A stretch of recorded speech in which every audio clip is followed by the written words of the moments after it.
Hello everyone, welcome back to my channel. Last couple of months have been very hectic for us all, from around the world to here in the United States. There are many things that we're dealing with right now, from the coronavirus,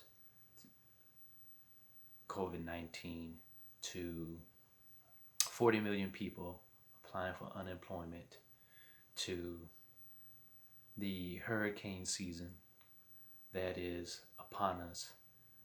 And then on top of that, we have individuals protesting so they can get back to work, so they can get haircuts and go out to restaurants, to now where we have people protesting in the streets due to a senseless murder that was so cruel and heinous that got the attention of people around the world due to someone like these 4 police officers who decided to put all their weight onto this individual who repeatedly for 7 to 8 minutes said to them that he could not breathe. So before I get into this segment, let me just go back to 92, where there was another incident in LA. The Rodney King brutality, savage beating that led to the Rodney King riots around the United States, to a point where me and other friends were rounded up and taken away due to the large crowds who were protesting due to that video being aired and everyone to see. To the early 2000s, where I had the opportunity to be a community organizer in my community for Acorn, where I would go around knocking on doors, asking people if there's anything that they may need, like lighting, speed bumps, to allow for them to have a safe place where they can go to at night, to getting people registered to vote and signing off on bills so they can be implemented to allow for people to get certain justices. So now it's 2020, and before I get started, you're watching Cheap Compadre TV, and I go by One Cheap Compadre. Usually I talk about investing, saving, eating healthy, politics, which I'm going to be doing right now, along with my stories that connect and brings all my stories together. So you just got some background knowledge of more of who I am. And remember, I'm from the Bay Area, California, San Francisco. And what I've been seeing the last couple of days is very heart-wrenching to even see someone begging for their life. We're at a point where we can no longer just let things slide by the wayside. No way should a person who is pulled over for a routine traffic stop not make it home.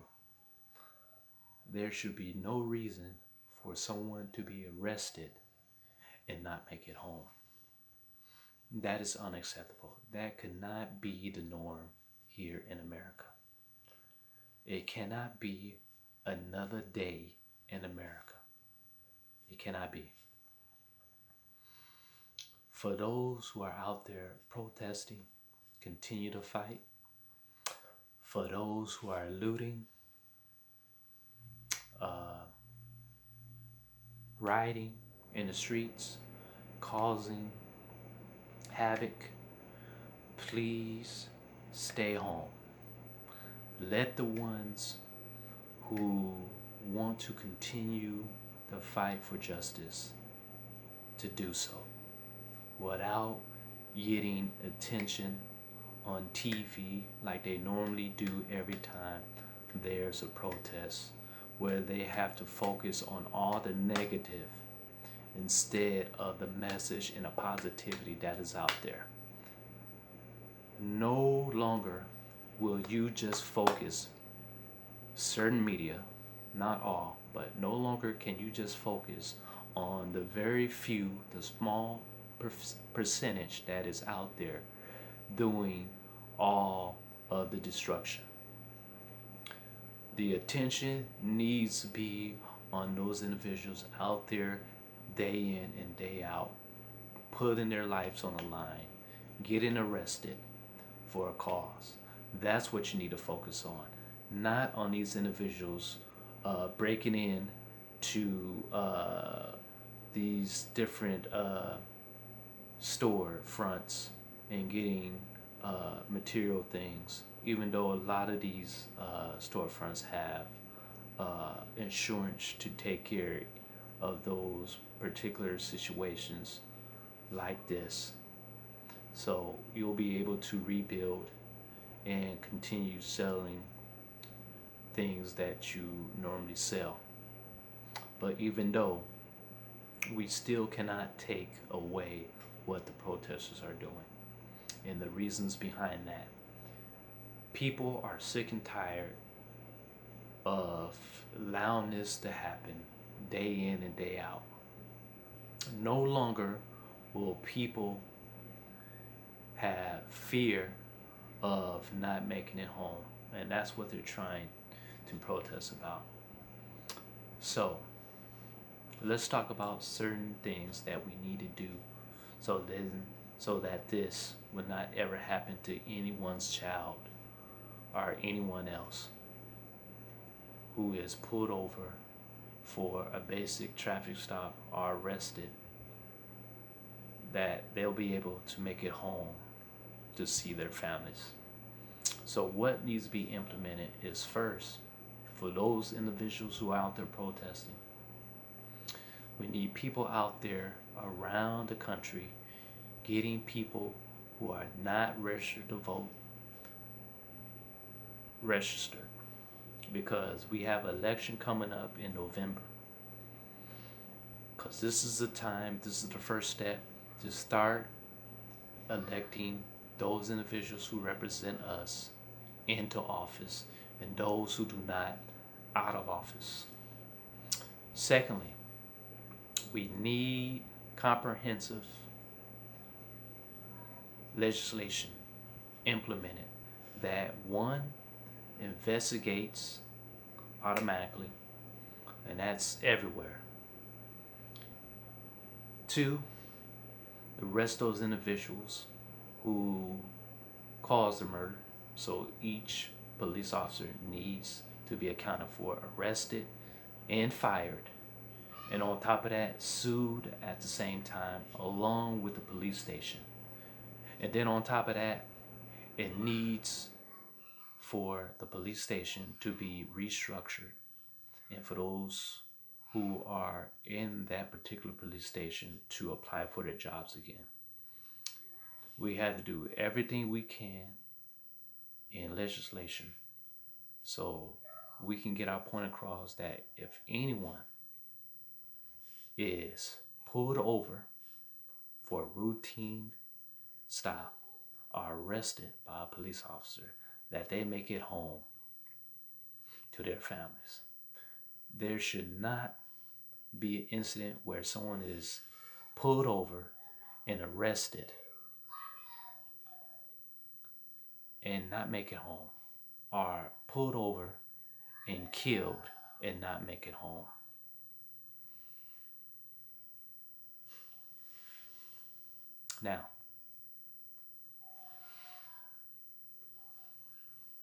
Now, what we need to do as well is move in action. Time and time again, there are town hall meetings, there are discussions about every situation like this. As long as I've been alive, there's been talks and talks about racism. Now, it's 2020, and if you don't know about racism by now, I don't know what to tell you.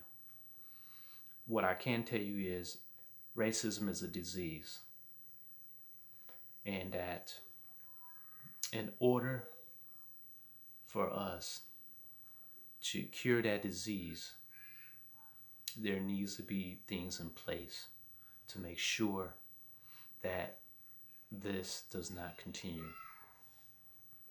So, in order to do that, we need to push legislation that would put fear in those individuals who decide to act in violence, act in murder, individuals who do not look like them. Now, for those individuals who say that blacks and other minorities have many rights already, let's go back into the antebellum period where we have African Americans who receive their freedom after the Civil War throughout the country. Because remember, before the Civil War ended, only in the South that slaves received their freedom. And the reason behind that was to get back at the Confederates. This was a way to force the Confederate back into the Union. Okay, slavery did not free all slaves were not completely free until after the Civil War. Once they were freed, they had certain rights. The 13th Amendment gave them freedom. The 14th Amendment gave them citizenship as everyone else who was born here in America. The 15th Amendment gave them the right to vote. Now, for those individuals who say, you know what, they have all these rights. Now, what was implemented after they were given these rights? The black codes were implemented. This was a way to get around these amendments. All right. This was a way to limit movement of African Americans throughout the United States. And then on top of that, they came up with Jim Crow laws. Okay, Jim Crow laws where they segregated blacks and whites in public facilities like schools, all right, water fountains, restaurants, where blacks had to come through the back. They couldn't sit up front. They had to sit in the back of buses. Okay. So even though we were given these rights, they were trying to use other laws and bills to get around those rights. And then we have affirmative action. Now, they may say, you know what, this is another right that gives African Americans the opportunity to go to college, get a job. But mind you, the affirmative action is not just for blacks. It's also for other minorities and also for women as well. So it's kind of odd to me where you have certain, not all Asians, and certain conservatives, whites, who are trying their best to not only get rid of the 14th Amendment when it comes to citizenship from when people from other countries come here and have a baby, but also to get rid of affirmative action. You have Chinese, and some, not all, are trying to get rid of this, but also you have to understand affirmative action is also put in place to help you get into school as well. All right. Now, let me just give you a little history on the Chinese and the Japanese. Now, remember, in the late 1800s, the Chinese, Japanese, okay, they were considered individuals who were taking the jobs away from the American people. So they decided to come up with the Chinese Exclusion Act and the Gentlemen's Agreement Act in order to limit the amount of Asians coming into the United States. And then on top of that, during World War II, when the Americans were attacked at Pearl Harbor in Hawaii, they decided to start rounding up Japanese Americans and put them in internment camps because they assumed that they were spies for the Japanese. So they never received their businesses and property back. Now, flashback to 2020. Now you have the Chinese who are dealing with discrimination once again by people who consider them the disease of the virus, that they are spreading it. So this is their way of dividing up everyone, from Chinese to African American to the Latinos, who are on the highest unemployment rates are Latinos right now due to the COVID-19 outbreak, to the Native Americans who were protesting about the pipeline, who a young lady not too long ago expressed that they were put out of this sacred worship place with no guns, mind you, non-violently put out, arrested, hosed, pepper sprayed. Unlike these individuals not too long ago who were protesting to get back to work, to a job where if there was the emergency, they couldn't even come up with $1,000 because they're so upset that they can't get a haircut, that they can't get served at a restaurant right now because they're cooped up in their houses and they feel like slaves. Now, if you feel like a slave, back in the 1800s, you wouldn't even be out there talking right now. You would have been rounded up by a person, a bounty hunter. You would have been captured and brought back to your slave master if you was a slave, due to the Fugitive Slave Act. So if you're trying to compare being in your house, where you can still go out, but you still have to, when you do go out, say if you had to put something around your face, you can still go out as you please, which there's not that much places to go, but the place you do have to go is somewhere where it's a need. Unlike a real slave that couldn't decide where to go, okay, was not paid, was beaten, okay, amputated if they escaped. See the difference? All right. So what we need to do now is prepare ourselves for the next steps and making sure that this doesn't happen to anyone else in this country or around the world. So make sure everyone who is not registered to vote, register. Make sure if you're not happy with those individuals who are representing you, vote them out of office. Vote someone in who will represent you. If you can't find someone who represents you, then you run for office. If you don't like what's going on, you run. And maybe we can get something done. We have to implement legislation that will protect those against those who hide behind their badge to commit murder. We also have to start putting a Gofundme where we can put money for a legitimate lawyer to represent families of hardship when someone dies due to the hands of police brutality. So, once again, investigations, firings, arrest, suing not only those officers, but also suing the police station, restructuring. That's all has to be implemented in legislation right now. No more talking. It's all about action, getting things done, getting things implemented, and making sure this does not happen again. And please, media, do not focus on the negative things that are happening out there with the rioting, with the looting. That's just a small few. Focus on the positivity.